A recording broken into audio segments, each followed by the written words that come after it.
to the Icdb special. My name is Hannah Bashola. Co-hosting with me are Tehila Zaman and Dabira Diwali. Gender-based violence, also known as GBV, is a global threat that affects children of all gender and ages.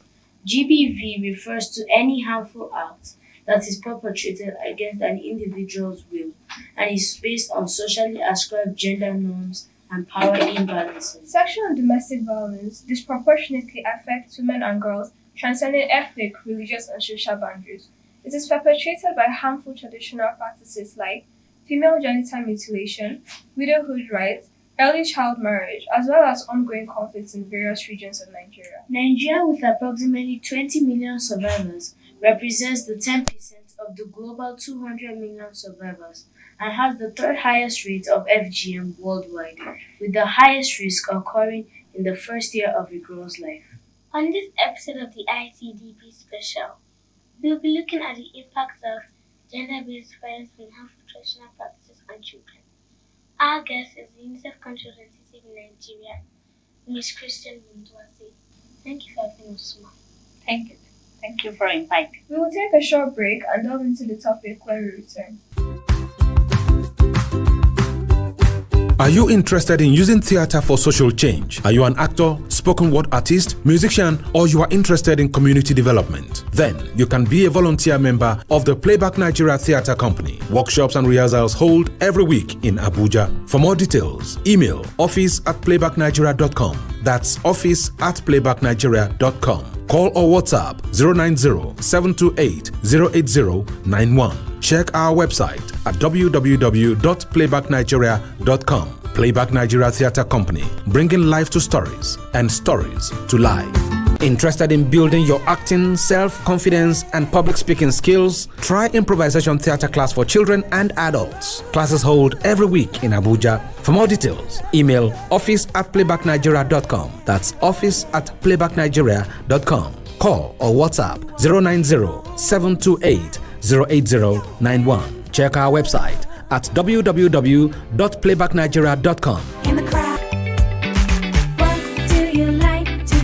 Playback Nigeria invites you and your children to register for the International Children's Theatre and Leadership Camp 2024. Camp 1, Istanbul, Turkey. Date August 4th to 10th, 2024. Camp 2, Portland, USA. Date August 18th to 23rd, 2024. Camp fee $500. For more details, email office@playbacknigeria.com. That's office@playbacknigeria.com. Call or WhatsApp 090-728-08091. Check our website at www.childrenstheatrecamp.com. Children's Theatre Camp, a summer experience like no other.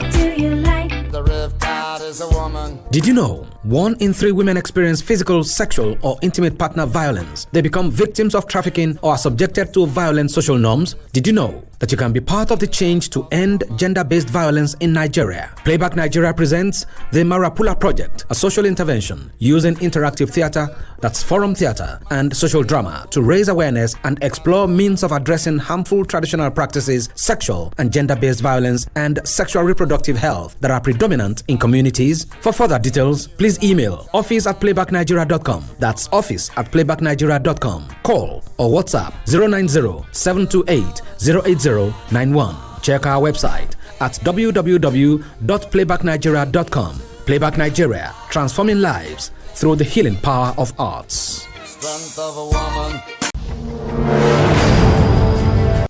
Welcome back. If you have just joined us, this is the ICDB special, and we'll be discussing the impact of gender-based violence and harmful traditional practices on children.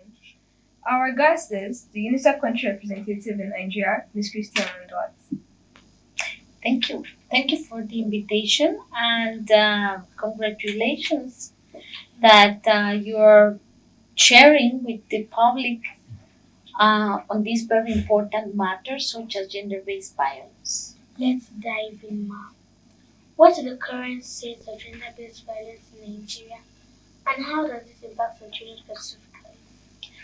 Well, Davira, in his first intervention, he mentioned that this is a worldwide problem, a problem that has more or less 200 million victims. It's just like the size of Nigeria, right? And what happens here in Nigeria? Nigeria, the estimations is that, for example, for female genital mutilation, we have around 20 million girls and women who have been mutilated along their lives. So only female genital mutilation is a problem per se, but we also have other types of violence perpetrated against women, but also against children, both boys and girls. So this is physical violence, psychological violence, emotional violence, not to say sexual violence, for example. So this is a very critical problem in Nigeria that is affecting millions and millions of boys and girls. How does gender based violence intersect with other social issues such as healthcare access and poverty? Well, I would say one of the initial factors is poverty. And so poverty creates a lot of stress and scarcity in households. And definitely, not everybody manages this situation, in these very poor households.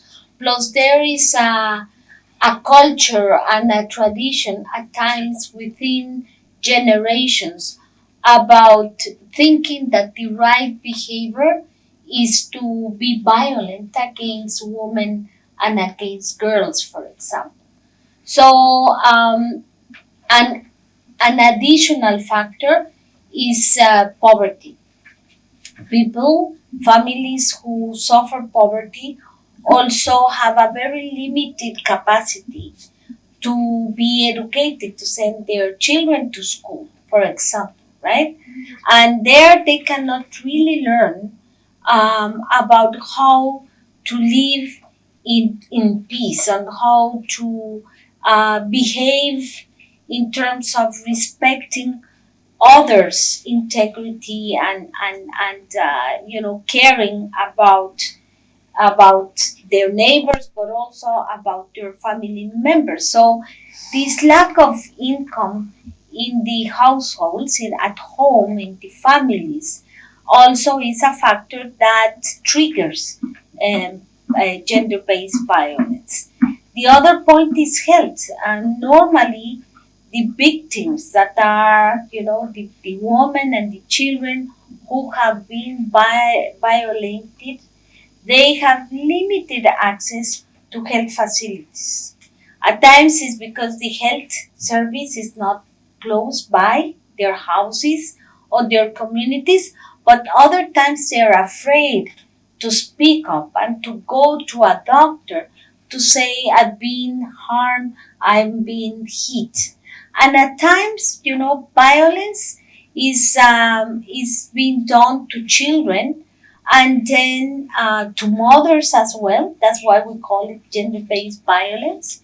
There's a there is a higher number of women and children being violated in their physical, emotional, and psychological aspects than, of course, men. This is a sort of power relation. So to say that all these factors contribute to generate violence, to having very little response to the victims of violence, but also to prevent violence. Thank you very much, Ma. So, how do cultural norms and values influence violence against children and gender based violence in Nigeria? Well, but to say that cultural values at times, because it comes generation after generation, many people believe and parents believe, like, for example, that corporal punishment is the best way to raise a child.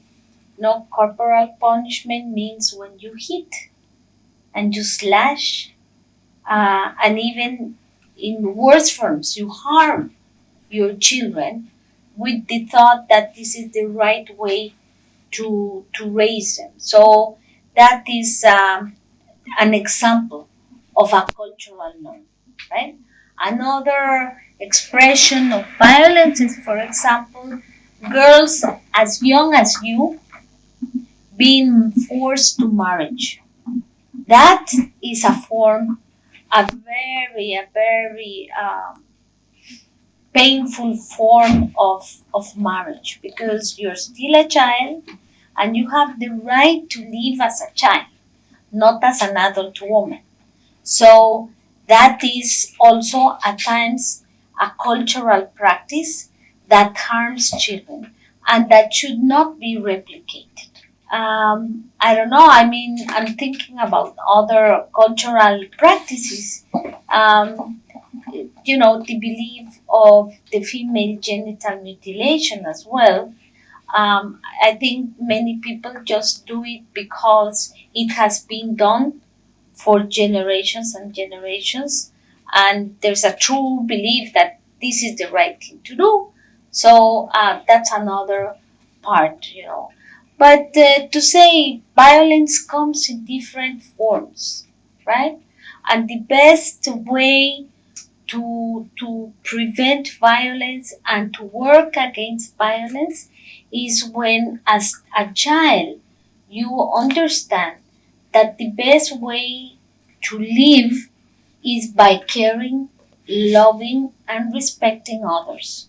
If they are your brothers, sisters, cousins, the children in the community, your roommates, your classmates, and after later on when you grow, then you understand that because you learn to live peacefully, then you will not harm your children when you have children, if you have children in the future. So, this is why it is important for children, girls and boys, to understand that living peacefully is important, respecting others.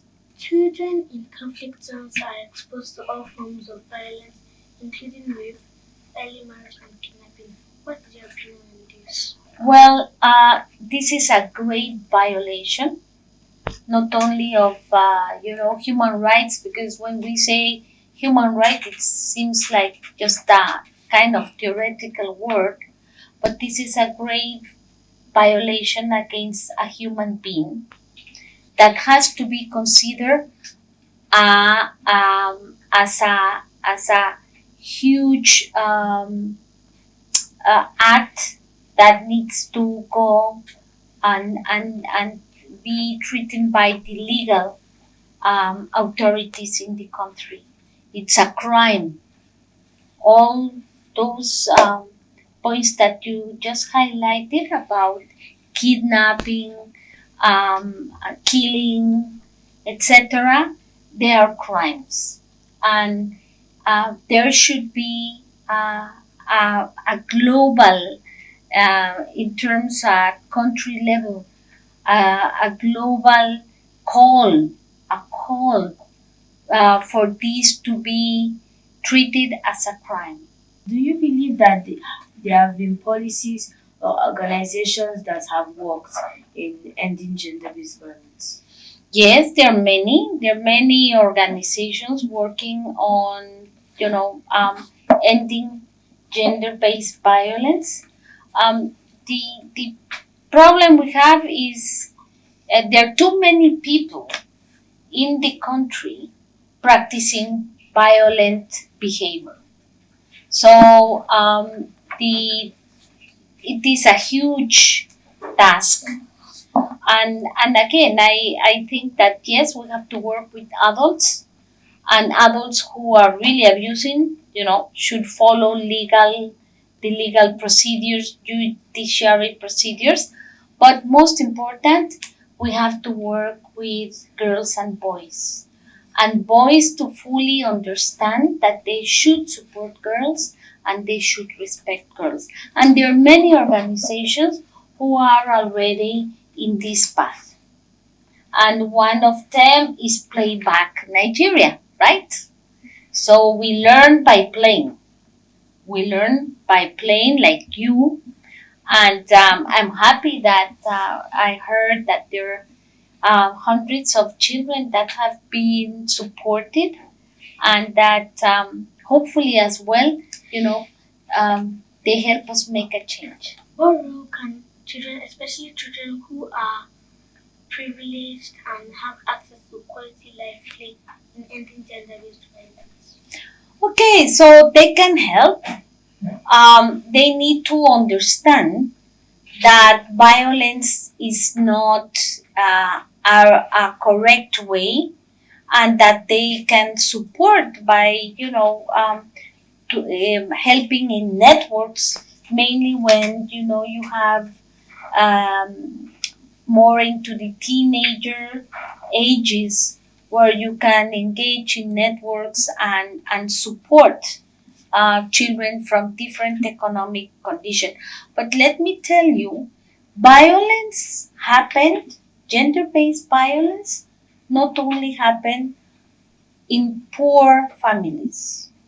Gender-based violence is a practice that happens even in the most well-being, um, um, in some homes. I'm not saying all, but the point is, this is not really an economic driven per se reason, but it's also a cultural, a behavioral situation. So, of course, the majority, let us say, of violented women and children and girls might be from poor communities, but you also have in the urban area problems of violence, gender based violence, and you also have cases of gender based violence among the rich sector. So it doesn't you cannot stigmatize. You cannot say this only happens here. I think um, unfortunately, and this is a worldwide uh, epidemic, right? It's not healthy. It's not healthy to have so much violence against women in the world. So eh, just close your eyes and think about this is an epidemic. It's a pandemic. It's not normal to attack and to harm another human being. Yes, ma'am.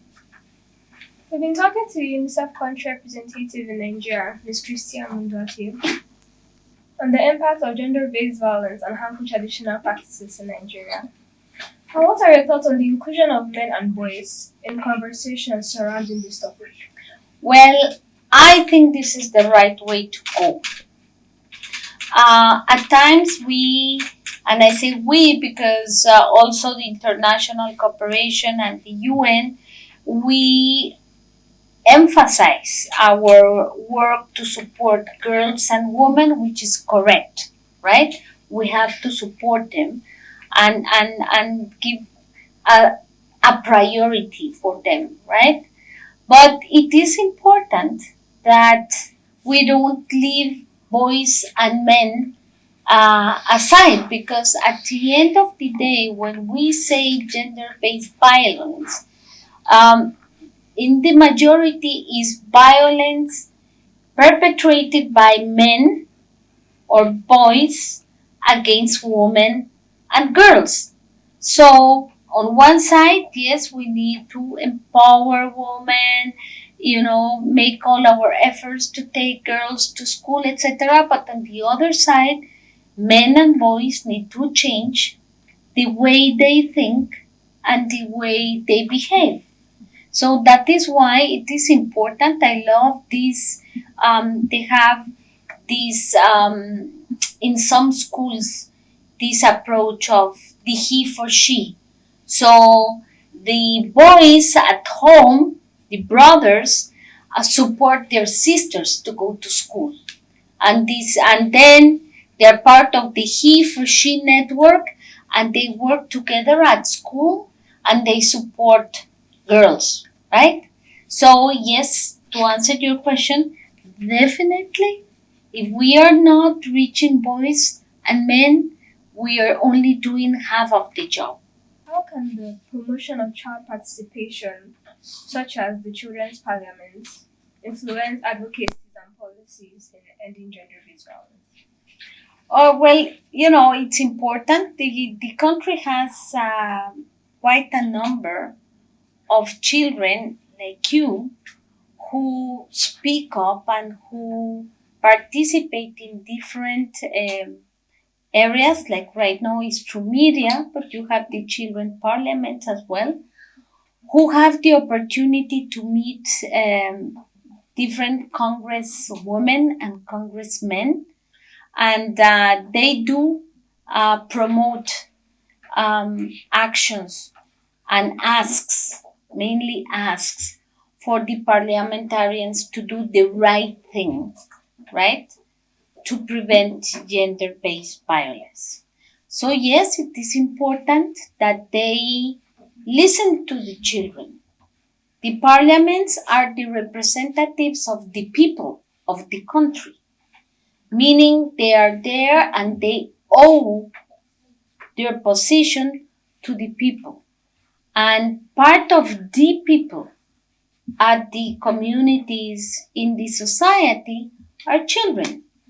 So it is important that your voice is being heard and that children, through these forums like the parliamentarian children, they come and they express what they feel, how they live, and what they would like to be changed. And this is through legal frameworks, laws, acts, and policies, and budgets. The parliaments approve the budget for the country. So it is important that in their priorities, they have to have children as a priority, because children is equals to being investing in the country. What changes do you hope to see in the next few years about ending gender-based violence? Well, I hope, and this is the dream, that first of all, there be a dramatic change in Nigeria, ending violence in all its forms, right? And I hope that at the communities and family level, and in the society, this is no longer be seen as acceptable, as something that is the normal way to live, because this is the way we have been doing for years and generations. My dream is that there is zero tolerance towards violence and violent relations. That's my dream. Thank you, ma'am. We've been discussing with the UNICEF country representative in Nigeria, Ms. Christian Munduate, on the impact of ending gender-based violence and harmful traditional practices on children. Thank you, Ma, for taking our time to be part of our show, the ICDB special today. And thank you for the invitation. And as said, you count on me anytime you really want to know more and have more information about the good things that happen to children, but also the numerous challenges that keeps them back to fulfill their potential and their development. Thank you, Ma, for taking our time to be part of our show, the ICDB special today. Thank you for the invitation. And a big thank you to our viewers for tuning in. This program has been brought to you by Playback Nigeria and AIT. If you want to know how you can support or be a part of our advocacy to end gender-based violence, you can check our work at www.playbacknigeria.com. We look forward to having you and your children join us for our weekly improv acting classes in Abuja.